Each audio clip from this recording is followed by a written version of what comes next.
यं सन्न्यासमिति प्राहुः योगं तं विद्धि पाण्डव न ह्यस्यन्यस्तसंकल्पो योगी भवति कश्चन। प्रिय दर्शकों नमस्कार, एक बार फिर से उपस्थित हूं आप सबके सामने सोमवार के बाद मंगलवार के कार्यक्रम में। एक बड़ा अजीब सा सवाल है जो लोग प्राय पूछते हैं, पंडित जी रईस बनूंगा कि नहीं। तो आइए आज आपके इसी सवाल का उत्तर देता हूं कि कैसे। जैसे मैंने कुछ दिन पहले आप लोगों को यह बात बताई थी कि पंडित जी मैं सफल हो पाऊंगा कि नहीं, तो जीवन में सफल होने के लिए कुंडली को कैसे देखेंगे, यह सवाल उस दिन मैंने बताया था। आज आपको बताने वाला हूं मैं रईस बनूंगा कि नहीं। आइए बता देता हूं, पर एक बात है, हो सकता है मैं बता दूं, हो सकता है ये योग आपकी कुंडली में उपस्थित हो। ये योग नहीं है, कुंडली कैसे बैठी हो तो व्यक्ति को रईस जीवन जीने वाली बना देती है। आजकल के लोगों को ये बात प्राय जानने की आवश्यकता भी है, और आवश्यकता तो नहीं है पर हम लोग मान बैठे हैं। शुरू करते हैं आज का कार्यक्रम।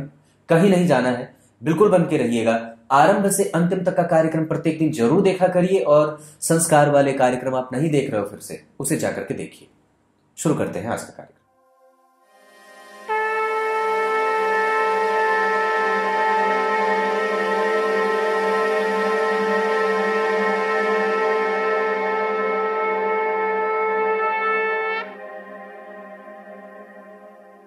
अब आपको सीधे इस सवाल का उत्तर कैसे देखना है कि कोई भी व्यक्ति कुंडली में कितना रईस बन सकता है। रईस का मतलब जानते हो, वो मैं नहीं जानता। लग्न के अधिपति को सबसे पहले देखना होगा कि वो बैठे कहां हैं। अगर लग्न के अधिपति केंद्र में ही कहीं बैठे हो या त्रिकोण या त्रिकोण में बैठे हो तो लग्न की स्थिति को अच्छी कही जाएगी, बशर्ते वो अस्त स्थिति में न होते हो। क्लियर है? तो लग्न के अधिपति कहां मिल गए? केंद्र में ही। शुभ ग्रह का लग्न था, शुभ ग्रह की राशि में बैठ गए, और शुभ ग्रह के साथ ये तीन स्थितियां जातक को अच्छाई की मिल गई। उसके बाद जन्म कुंडली में ये देखना है कि ये जो सवाल है वो किस भाव से संबंधित है। अपन को जो सवाल पूछा गया है, या जो सवाल अगर मैं धन के बारे में विचार कर रहा हूं तो कौन से भाव का है, तो ये बात धन भाव की है। ये बात धन और लाभ की है, क्योंकि आर्थिक जो सवाल होते हैं आर्थिक क्षेत्र से संबंधित वो दूसरे और एकादशवें भाव से, जहां 8 और जहां 5 लिखा है वहां से देखे जाते हैं। तो अब हमें सबसे पहले तो लग्न को देख लिए, अब उसके बाद हमें दूसरे नंबर पे देखना है कि धन भाव कैसा बन रहा है। तो धन भाव में सम संख्या की राशि बन गई, ये अच्छी बात है। धन भाव में सम संख्या की राशि बन गई, ये अच्छी बात। यहां पे यहां के अधिपति कहां बैठे, तो अब यहां के अधिपति जहां बैठे हैं वो धन के अधिपति होकर के, स्वग्रही होकर के। अब यहां से बैठ करके वो अपनी पूर्णतया 7वीं दृष्टि से लग्न को, धन भाव का अधिपति लग्न को देखा। स्वास्थ्य के दृष्टिकोण से थोड़ी सी कमजोरी जरूर रह सकती है, लेकिन लग्न के अधिपति अगर जन्म कुंडली के 10वें स्थान में हो और धन भाव के अधिपति के द्वारा देखे जा रहे हो, मंगल की 4थी दृष्टि होगी ना, तो धन के अधिपति सप्तम में बैठे वापस लग्न को भी देखते हैं और 8वीं दृष्टि से अपने भाव को भी देख लेते हैं। तो धन भाव के अधिपति का सप्तम में जाने का प्रभाव ससुराल से धन भी मिले।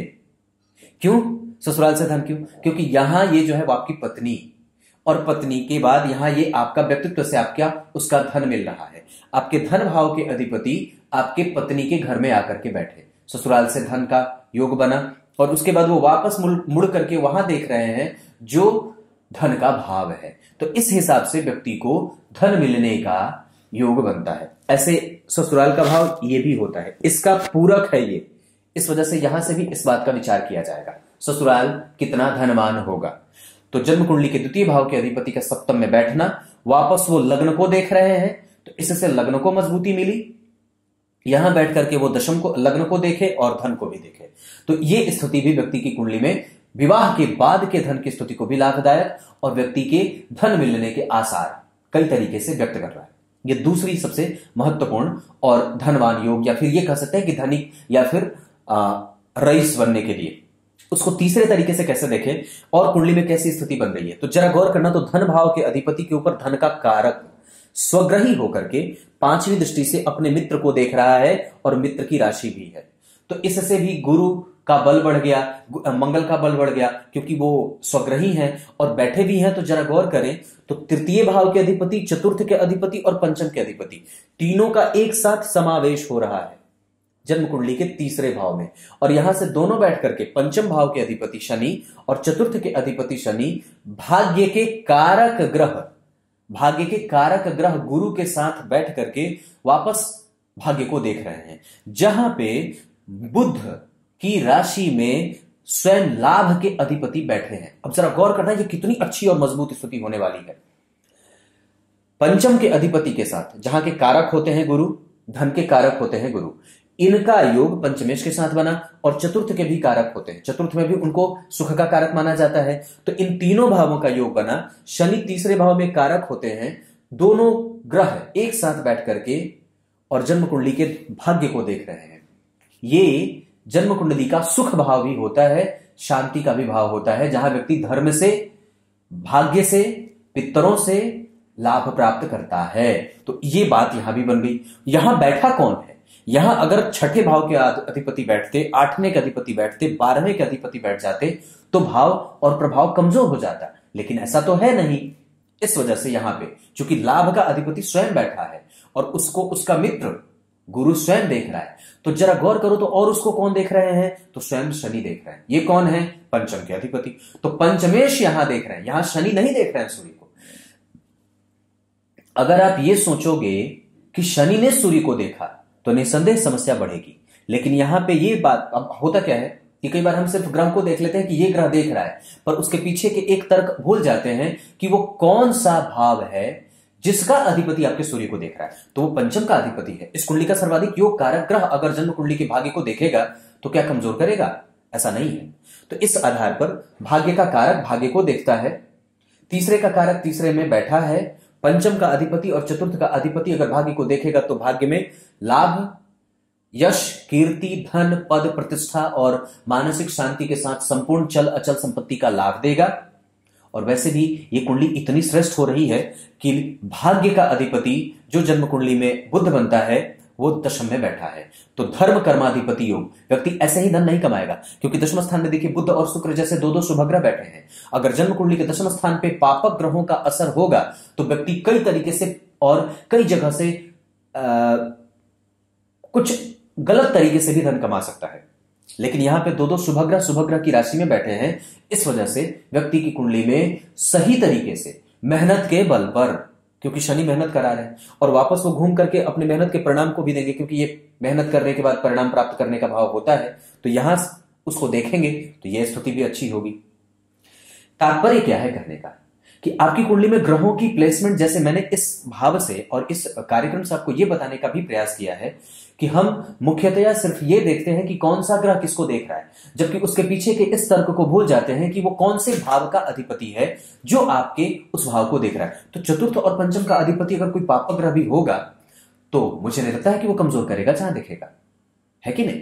तो यहां पे गुरु की दृष्टि अपने मित्र को, गुरु की दृष्टि अपने मित्र की राशि और अपने मित्र को, और दरअसल वो धन भाव का कारक भी होता है। तो ये जब स्थिति अच्छी बन रही हो, चंद्रमा को देखिए तो चंद्रमा इनकी कुंडली के चतुर्थ स्थान में ही बैठे। राशि का अधिपति राशि से पीछे जाकर के माता के स्वास्थ्य को थोड़ा बहुत कमजोर कर सकता है, जातक के स्वास्थ्य को भी। यात्रा प्रिय, यात्रा में रहने वाला, साहस रखने वाला, हिम्मत रखने वाला, शौर्य और पराक्रम को हमेशा ही स्थापित करने वाला और उसकी स्थिति को मजबूत करने वाला। तो यहां पे चंद्रमा इसको धन का और वैभव का सुख भी देंगे। अब उसके बाद गौर करिए तो लग्न के अधिपति दशम में बैठ करके वापस चतुर्थ भाव को देख रहे हैं। ये इनका दिग्बल क्षेत्र है शुक्र का।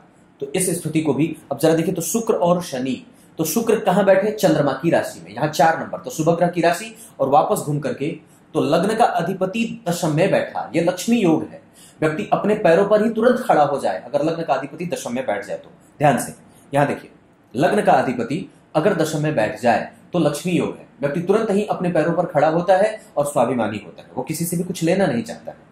तो ये अगर ऐसी कुंडली सज रही हो तो निसंदेह आप रईस बन जाओ, और बन जाओ नहीं, क्योंकि उसकी कुंडली में शनि का मजबूत होना आवश्यक होगा, क्योंकि न्याय का कर्ता ग्रह अगर कमजोर हुआ तो निसंदेह वो न्याय नहीं कर पाएगा। अगर देवगुरु बृहस्पति और लग्नेश कमजोर हुए, भाग्य को बल नहीं मिला, भाग्य भाव खाली है, वहां पे रिक्ति है, तो निसंदेह वो भाव को कमजोरी और रईस बनने में कुछ कसर बाकी छोड़ेगा। पर अगर ये स्थिति हो तो जरा गौर करो, ये कुंडली कमजोर भी हो रही है, लग्न के पीछे और आगे कोई ग्रह नहीं, लग्न भी खाली, और लग्न पे मात्र मंगल की दृष्टि, और विवाह की तो कोई ग्रह है नहीं। पर स्थिति कितनी अच्छी कि 3 घर जन्म कुंडली में बैठे हैं ग्रह, यहां बुध शुक्र, यहां मंगल स्वयं धनेश बैठा, यहां पे ये कमजोरी भी होती है स्थिति स्वास्थ्य के मामले में, मैंने बात करी, और यहाँ पे चंद्रमा तो स्वयं बैठे ही हैं, और शुक्र चंद्रमा जब एक दूसरे से केंद्र में हो जाए तो धन और लाभ के लिए तो व्यक्ति को कभी भी तरसाते नहीं है, बेचैनी नहीं देते हैं, क्योंकि व्यय का अधिपति अगर दशम में आकर के बैठा है तो व्यक्ति देश विदेश से संबंध बना करके भी धन कमा ले, ये बात भी बनती। तो ग्रह की स्थिति अगर ऐसी है, अब कोई आवश्यक नहीं कि ये 7 नंबर की कुंडली, मैंने यहाँ ऊंच नीच का कहां भेद कोई बताया है, कुछ भी नहीं बताया, तो ऐसा मैंने नहीं किया, मैंने सिर्फ ये बताया कि ग्रह की प्लेसमेंट अगर ऐसी हो कि लग्न के अधिपति दशम में बैठे हो, भाग्य का कारक भाग्य को देख रहा हो, लाभ भाव का अधिपति दशम में भाग्य को बैठा हो, दशम का अधिपति जन्म कुंडली में किसी भी तरीके से उस भाव को देख रहा हो, क्योंकि कर्म क्षेत्र का अधिपति अगर कहीं इधर उधर भटका चटका रहेगा, इधर उधर खुराफात करेगा तो निसंदेह उसको कमजोरी मिल जाएगी। जहां लग्ने स्वयं बैठे हैं उस भाव को तो वैसे भी मजबूती मिल जाएगी ना। तो ये जो स्थिति अगर कुंडली में बने तो ऐसे आप किसी को भी ये बता सकते हो कि रईश योग ऐसे घटित हो रहा है। अब कार्यक्रम के आरंभ में बोले गए श्लोक का अर्थ बता देता हूं। गीता जी के 6 अध्याय के दूसरे श्लोक में भगवान ने बात कही है। क्या कही है? जिसे आप योगी समझते हो, जिसे आप सन्यासी समझते हो, वस्तुतः वही योगी है। और कभी कभी तो मन करता है कि छोड़ के सारा भागो, पक्की बात, मन करता है सब छोड़ के भाग जाओ। इतना ज्यादा उलझा हुआ है व्यक्ति कि पूछो मत। अब इतना ज्यादा यात्रा में व्यक्ति निकल गया है आगे कि उसमें से लौटना बड़ा मुश्किल है। और कभी ना कभी वैराग्य का भूत जब सवार हो तो अपने आप को निकाल लो। हां, यही करना पड़ेगा। एक छोटी सी बात बताता हूं। एक साधु थे, विवाह होने के बाद उन्हें वैराग्य आया, वृंदावन चले गए। वृंदावन जाने से पहले वो जगन्नाथपुरी जाते हैं।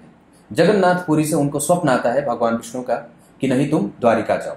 द्वारिका जाते हैं। द्वारिका जाते हैं तो उन्हें स्वप्न आता है कि नहीं तुम बद्रीनाथ जाओ। बद्रीनाथ जाते हैं तो उन्हें स्वप्न आता है और उन्हें उठा करके जबरदस्ती उन्हें बिठाया जाता है, नहीं तुम फिर से वापस जो है वो द्वारिका जाओ। फिर द्वारिका आते हैं। फिर द्वारिका आने के बाद फिर उन्हें बोला जाता है कि तुम वृंदावन जाओ। वृंदावन जाते हैं। वृंदावन आने के बाद उन्हें स्वप्न आता है कि फिर से वापस तुम जगन्नाथपुरी जाओ। जगन्नाथपुरी जाते जाते उनकी अवस्था बड़ी बुरी हो जाती है और पैदल ही हर जगह जाना होता है। 24 वर्षों तक की यात्रा, 30 वर्षों तक की यात्रा वो पैदल कर रहे होते हैं। जब जैसे ही जगन्नाथपुरी जाते हैं तो उन्हें प्रत्येक दिन एक बच्चा 4 आने का सिक्का हर बार दिया करता है। प्रत्येक दिन 4 आने का सिक्का दिया करता है और बोल देता है जाओ बाबा काजू खा लेना। काजू खा करके पेट भर लेते थे और जगन्नाथ के भात को जगत पसारे हाथ, वहां पे बैठ करके भात भी खाते थे भगवान ठाकुर जी के यहाँ। फिर उन्हें स्वप्न आता है अब यहां से चलो, तुम्हारी यात्रा यहां तक की खत्म होगी। उनके माता जी की तबीयत खराब हुई। अब पता चला कि वो जहां के थे वहां चले गए। स्वप्न आया कि माता जी की तबीयत खराब है, उनकी अंतिम गति चल रही है, तुम्हें जरूर जाना चाहिए, अंतिम दर्शन उन्हें दे दो। वो अंतिम दर्शन देने के लिए अपनी माता जी के पास चले गए। माता जी की जैसे ही तबीयत खराब होती है, उनकी मृत्यु हो जाती है, वो राम नाम हो जाता है। फिर उसके बाद फिर वापस वो वृंदावन जाते हैं और वृंदावन जाकर के वहां मठ के अधिपति बन जाते हैं। नाम तो नहीं बताऊंगा, पर हां, वो वृंदावन में अपने मठ के कारण बहुत परिचित हो जाते हैं और उनको कई बार, एक बार नहीं, सनत सनंदन सनातन सनत कुमार का उन्हें साक्षात दर्शन होता है। भगवान शिव का दर्शन होता है मंदिर में, विष्णु जी का दर्शन होता है, माता सरस्वती का दर्शन होता है और साथ ही साथ भृगु ऋषि का भी दर्शन हो जाता है। ये ज्यादा दिन दूर की बात नहीं है, अभी मुश्किल से 50 साल पहले की बात भी नहीं होगी, समझे? तब तक के लिए इजाजत दीजिए, कल एक बार फिर से उपस्थित होता हूं आप सबके सामने। तब तक के लिए बहुत बहुत नमस्कार।